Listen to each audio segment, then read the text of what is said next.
My name is John Miller, and I've been married to Anna for 16 years. We live in a small rural town in Ohio, where secrets don't stay buried long, though I didn't know that yet. We have 7 kids, 4 boys, 3 girls, ages 15 down to 3, a noisy herd that fills our creaky old house. Anna's always been the one holding it together, cooking, washing, keeping them from tearing each other apart. I work the lumber mill, 10-hour shifts that grind me down, but it's for them, for her. That's what I told myself, day after day, until I couldn't anymore. 3 months ago, something shifted. Anna started slipping out more, saying she was off to Linda's, our neighbor 2 miles down the road. Sugar runs, hand-me-downs, little errands. I didn't blink at first. She's always been the giving type, the kind who'd empty her pockets for a stranger. But the hours stretched. 1 turned to 2, then 3. She'd come back, cheeks red, eyes distant, muttering about Linda's long-winded stories. I'd nod, too worn out to dig, and crash into bed. It was fine, until it wasn't. The kids saw it first. Michael, my oldest, 15 and too smart for his own good, cornered me one night. "Why's Mom always gone?" he asked, voice sharp. I brushed it off, said she was helping a friend. He didn't push, but his eyes lingered, like he knew something I didn't. That stuck with me, a nagging itch I couldn't scratch. I started watching her closer. The sugar canister stayed full when she said she'd borrowed some. The laundry pile didn't shrink when she claimed she'd dropped off clothes. Small eyes stacking up, whispering in my head. Then came the Tuesday I got off early. A belt snapped at the mill, and they sent us home mid-shift. I walked in at 2, expecting Anna kneading dough or chasing the little ones. The house was silent. Emily, the 3-year-old, napped in her crib, but Anna was gone. No note, no trace. I checked the barn, the yard, everywhere. Nothing. I dialed her cell. 5 rings, then her voice, breathless. "John? What's wrong?" Like I was the odd one out. I said I was home early, asked where she was. At Linda's, she said, lost track of time. Wind hummed through the line. No barking from Linda's dog, no chatter. I told her to come home, hung up, felt my stomach twist. She rolled in an hour later, hair tangled, boots caked in mud. Smiled that smile I used to love, said Linda's yard was a swamp from the rain. I nodded, watched her bustle around like nothing was off. But it was. I felt it, a shadow I couldn't name. That night, I lay awake, her steady breaths mocking me. She slept like nothing mattered. I didn't. The next day, I tested her. She said she was going to Linda's after lunch, some sewing nonsense. I told her I'd be at the mill till 6, routine as ever. She kissed me, waved, left. I waited 10 minutes, then tailed her in my truck. She didn't turn toward Linda's. She veered left, down a dirt path to the county line. My grip tightened on the wheel. I hung back, unseen, as she pulled up to a sagging house I didn't know. A man stepped out, young, 30 maybe, broad-shouldered, grinning like he owned the world. Ryan, the blacksmith from the next town. I'd seen him at the fair, never thought twice. Until now. I parked behind bushes, watched her hug him, long and close, then vanish inside. My chest caved. I sat there an hour, staring, till she came out, hair wilder, smiling again. She drove off. I didn't move, didn't breathe right. That night, she chattered about Linda over dinner, kids squabbling around us. I ate, nodded, kept my face stone. Inside, I was shattering. She'd lied. She'd gone to him, and I wasn't letting it slide. The days after dragged like a dull blade. I went to the mill, cut wood, came home, acted normal. But I wasn't. Every glance at her twisted me up, her smile, her hands, her lies. I didn't confront her. Needed more than what I'd seen. Eyes don't lie, but I wanted ironclad proof before I broke it all open. She kept her act up, cooking breakfast, sending the kids off, slipping out to Linda's.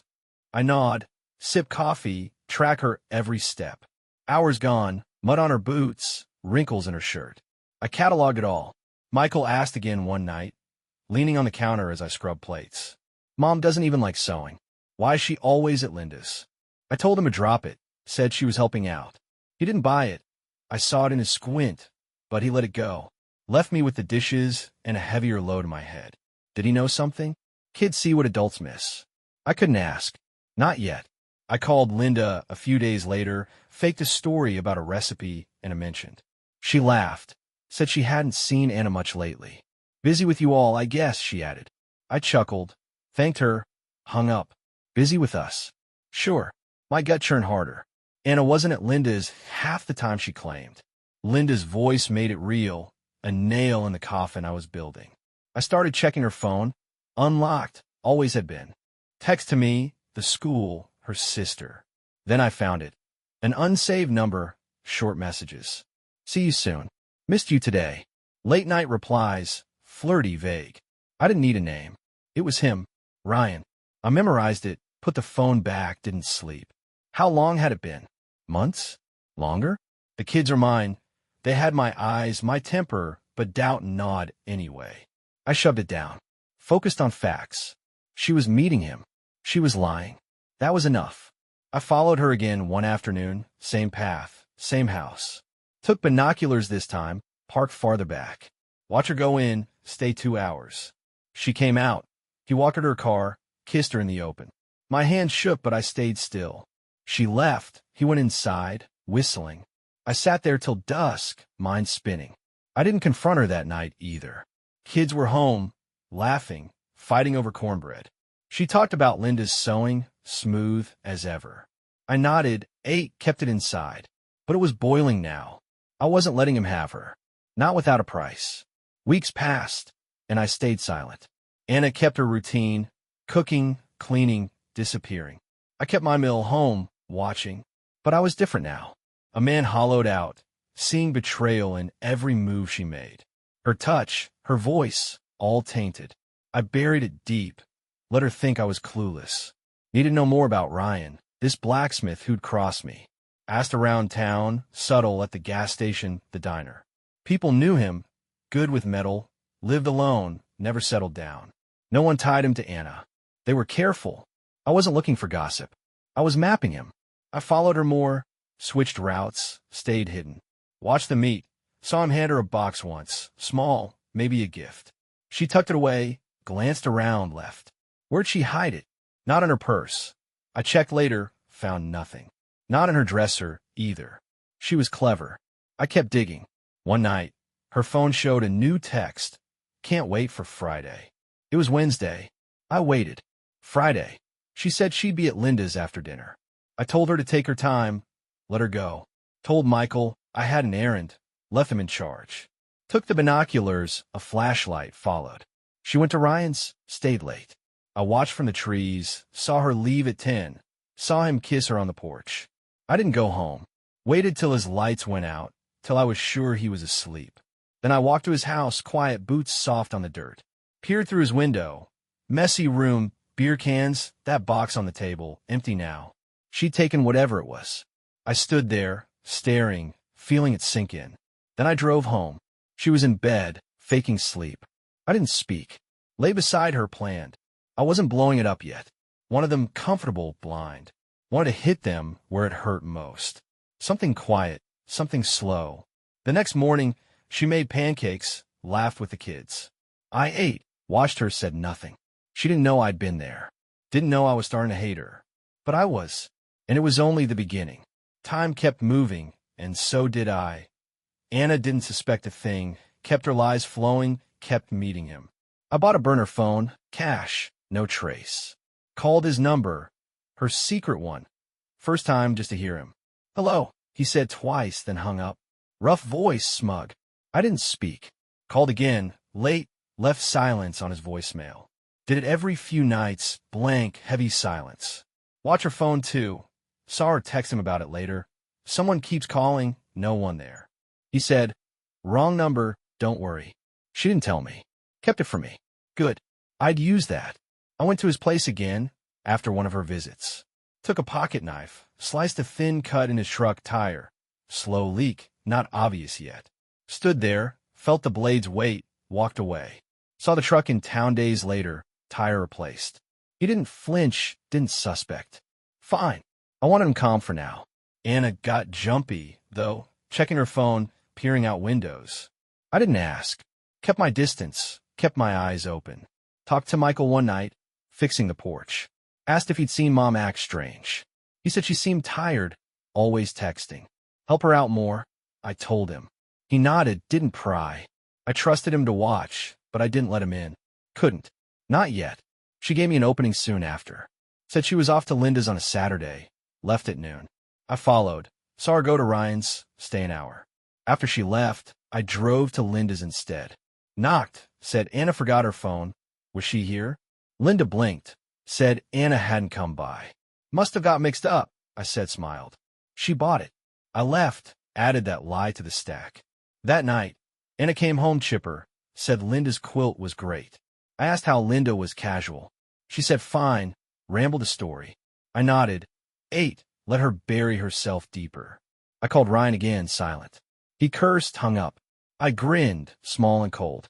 It was working. She looked worn the next day, dark circles under her eyes. Didn't say why. Didn't need to. I kept going, kept watching, kept carving into their lives. It wasn't enough yet, but it was growing. And I had time. The weeks stretched on, and I pressed harder. Anna kept slipping away, kept lying, but she was fraying. Dropping things, snapping at the kids. I kept calling Ryan, silent, relentless. He stopped picking up, let it ring out. Left static once. TV noise, just to twist a knife. She texted him, those calls are creepy. He said, ignore it, some loser. Loser. I'd show him. I took a day off, stayed home, caught her off guard. She said she'd be at Linda's, rushed out. I followed later, saw his truck parked, hers not there yet. Poured sugar in his gas tank. Old, clumpy stuff from my truck, watched it settle. Drove off before she arrived. That night, she said Linda's car broke down. She'd helped. I asked if they towed it. She stumbled, said no. I nodded, let it sit. Her hands shook, pouring water. She was breaking. Talked to Pete at the mill, asked about Ryan. He said the guy owed him money, stiffed others too. Small debts piling up. I filed it away. Anna forgot her phone one day, left it on the counter. I checked. John's acting weird. Be careful. Ryan, he's clueless. Relax. I stared at that word, clueless, till it burned into me. Put it back, waited. Saw his truck later, hood up, dead. Sugar worked. Good. She slipped again, said she'd been at Linda's when Linda was out of town. I mentioned it, watched her backtrack. Grocery store, she said. I nodded, didn't push.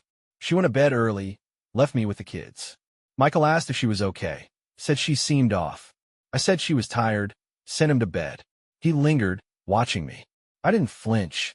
I started leaving traces for her to find, small things to keep her guessing. One morning, I left the binoculars on the kitchen table. Out of place, no explanation. She saw them when she came down to make coffee, paused, asked if I'd been hunting. I said no, just cleaning the garage, and went to work. She didn't bring it up again, but I saw her hands hesitate over the pot, her eyes darting to the window. Good. I wanted her uneasy, wondering what I knew. That night, I left a scrap of paper on the counter, a gas station receipt from the edge of town, near Ryan's place, dated a week back. Didn't say a word about it. She found it, tucked it in her pocket when she thought I wasn't looking. I was. She didn't ask me about it either, just moved faster around the kitchen, like she could outrun the questions piling up. I kept tailing her when I could, switching up my patterns so she wouldn't catch on. One afternoon, I saw her pull into Ryan's drive, but she didn't go in right away. Sat in her car, head down, hands gripping the wheel. Was she scared? Guilty? I didn't care. Watch her finally get out and knock, disappear inside. Stayed 2 hours this time, longer than usual. When she left, her face was tight, no smile. Ryan stood on the porch, arms crossed, watching her go. Something was off between them.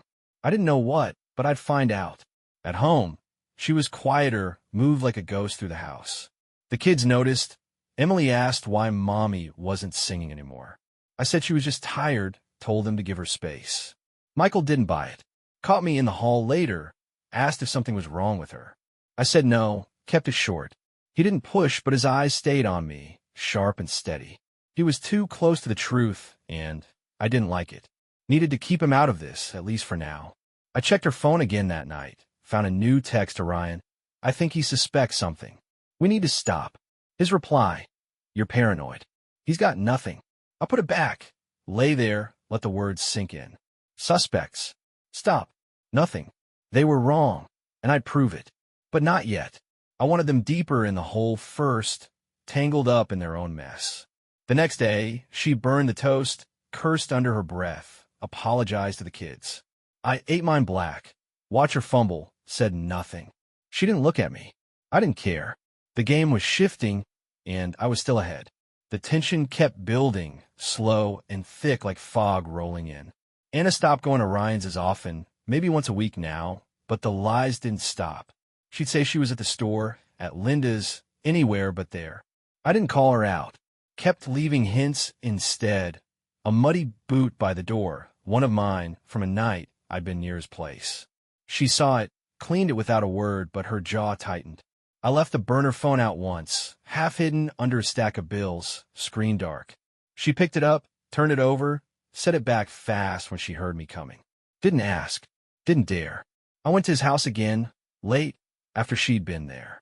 Took a can of spray paint from the barn, black, nearly dry. His truck was parked, tires still new.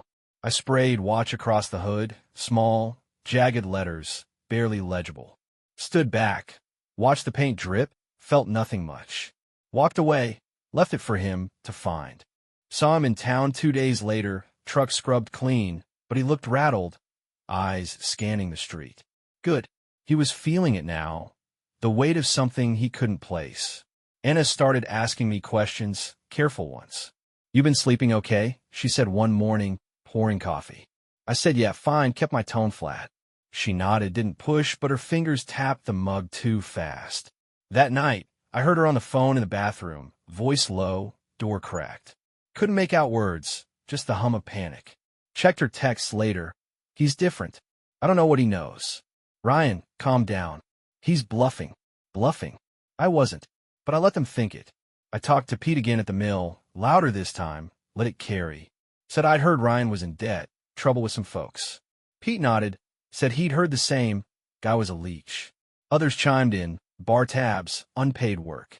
I let it spread, watched it take root. Anna came home that night, pale, said she'd been at the store. I asked what she bought. She froze, said bread, but the pantry was full. I nodded, ate my dinner, let the silence choke her. She was unraveling. I was tightening the noose. I smashed Ryan's mailbox one night, one swing with a hammer. Left it dangling. Saw it still broken days later. He didn't care, or couldn't. And it came home quiet, said Linda was sick.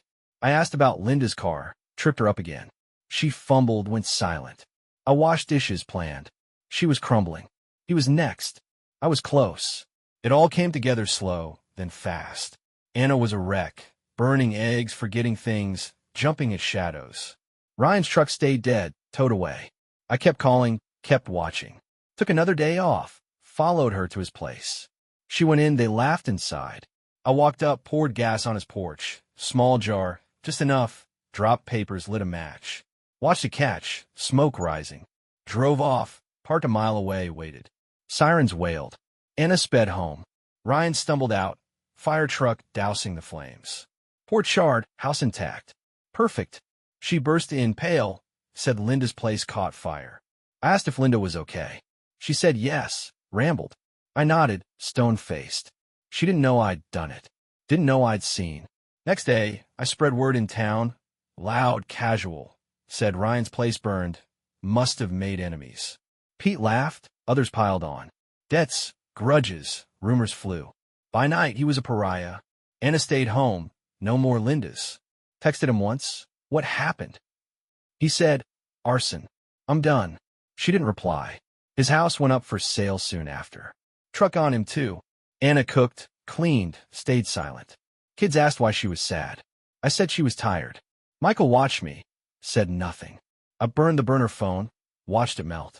Lay beside her at night. Felt the cold victory. She'd lost him. He'd lost everything. And I'd done it quiet, steady, unseen. Life went on. Mill, kids, breakfast. I'd won. They'd never know how.